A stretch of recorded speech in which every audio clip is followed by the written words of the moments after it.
নমস্কার বন্ধুরা, welcome to SD unique sports. তো এই মুহূর্তে কিন্তু এবার কেকেআর দল কিন্তু তারা মোটামুটি এবার রেডি হয়ে গেছে দল গঠনের কাজে।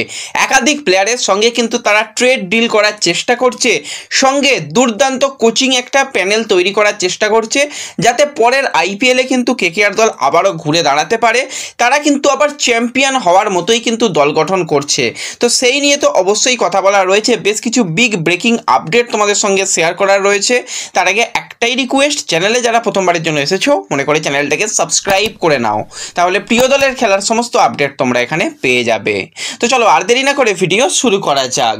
তো প্রথমেই যদি আমরা কেকেআর দলের একটু কোচ নিয়ে কথা বলি, তো মোটামুটি একটা সিদ্ধান্ত তো নেওয়া হয়েই গেছে, শুধুমাত্র অফিসিয়াল অ্যানাউন্সমেন্টটা বাকি রয়েছে।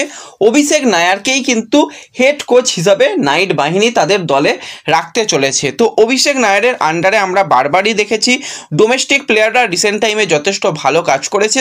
সামনে রোহিত শর্মার দিকেই তাকিয়ে দেখো না, কতটা নিজের ওজনকে কমিয়েছে, এবং সে নিজে সেই যে পুরাতন রোহিত শর্মা, তাকে মনে হচ্ছে সেই 2019-20 সেই সময় কিন্তু রোহিত শর্মার যেরকম বডি ছিল, যেরকম তার খেলার একটা অ্যাগ্রেসিভনেস ছিল, সেই রোহিতকে কিন্তু আমরা আবারও দেখতে পাচ্ছি।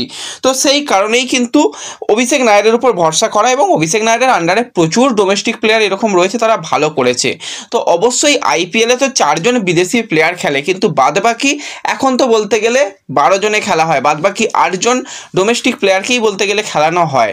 তো সেক্ষেত্রে সেই ডোমেস্টিক প্লেয়ারদের সঙ্গে ভালো কাজ করতে পারবে, সেই কারণেই তাকে নিয়ে আসা হচ্ছে। শুধু যে আসছে অভিষেক নায়ার সে নয়, তার সাথে কোচিং ইউনিটেও অনেকটা পরিবর্তন হবে। মেন্টার হিসাবে আদেও কে থাকবে সেটা আমরা জানি না, এখনও পর্যন্ত ব্রাভো রয়েছে, ভবিষ্যতে কি হবে সেই দিকে আমাদের অবশ্যই নজর থাকবে। কিন্তু এই জায়গাতেই একটা নতুন করে গুঞ্জন শোনা যাচ্ছে যে ইরফান পাঠানকে কিন্তু কেকেআর দলে দেখা যেতে পারে।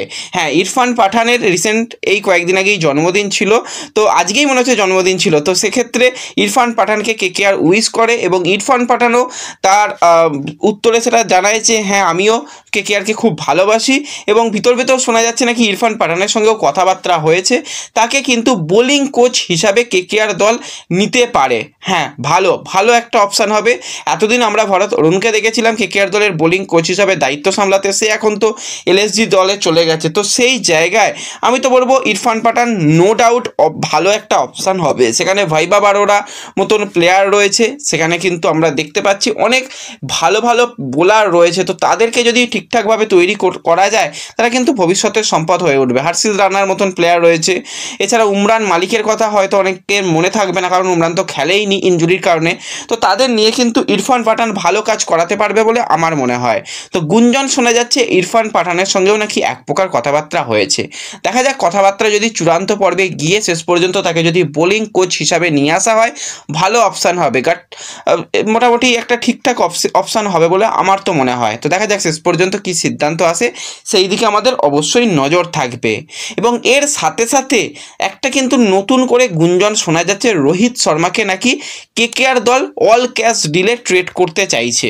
দেখো, ব্যাপারটা কতটা ঠিক বা কতটা কনফার্ম সেটা এই মুহূর্তেই বলা যাবে না, কারণ এখনই যে এটা হচ্ছে সেটা নয়, কিন্তু অবশ্যই রোহিত শর্মার দিকে দীর্ঘদিন ধরে কেকেআরের নজর রয়েছে। লাস্ট 2-3টা আইপিএলের আগে থেকেই আমরা শুনতে পাচ্ছিলাম যে রোহিত শর্মাকে আনতে পারে। আবার নতুন করে এটা শোনা যাচ্ছে যে রোহিত শর্মাকে অল ক্যাশ ডিলে আনার একটা পরিকল্পনা রয়েছে।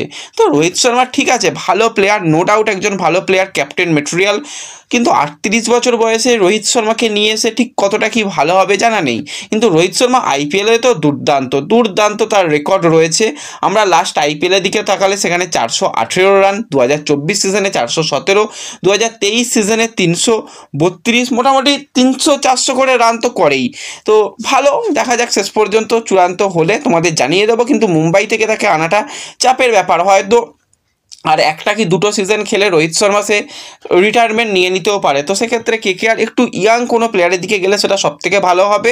এবং এই মুহূর্তে যেটা সবথেকে বড় সুখবর বেরিয়ে আসছে সেটা হচ্ছে কেএল রাহুলকে নিয়ে। তো রাহুলের সঙ্গে নাকি অনেকটাই কথাবার্তা এগিয়ে নিয়েছে নাইট ম্যানেজমেন্ট। এবার দিল্লি যদি তাকে শেষ পর্যন্ত রিলিজ করতে চায়, অল ক্যাশ ডিলে হলেও ভালো হবে, কোনো অসুবিধা নেই। এছাড়া যদি ভাবে যে ট্রেড করা হবে তাহলেও কিন্তু ভালো হবে। তো দেখা যাক শেষ পর্যন্ত রাহুলকে আনা সম্ভব সম্ভব হয় কি না। যদি হয় আমি তো বলবো খুবই একটা ভালো অপশান হবে, এবং সে এসে গেলে অনেকগুলো অপশান কিন্তু কেকেআরের জন্য ওপেন হয়ে যাবে। Wicket keeper, batsman, captain, opener, তো একজন দুর্দান্ত মাপের প্লেয়ার এবং রিসেন্ট টাইমে সে যথেষ্ট ভালো ছন্দে রয়েছে। তো এই অপশানের পিছনে যাওয়াটা আমার মনে হয় খুবই ভালো হবে।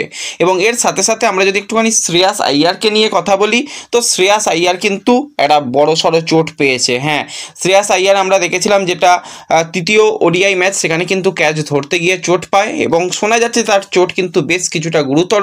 তাকে বর্তমানে আইসিইউতে রাখা হয়েছে, এখনও হয়তো 2 দিন তাকে আইসিইউতে রাখা হবে। তার পরিবারকেও কিন্তু নিয়ে যাওয়া হচ্ছে সেখানে, তাদের জন্য ভিসা প্রক্রিয়া চালু হয়েছে।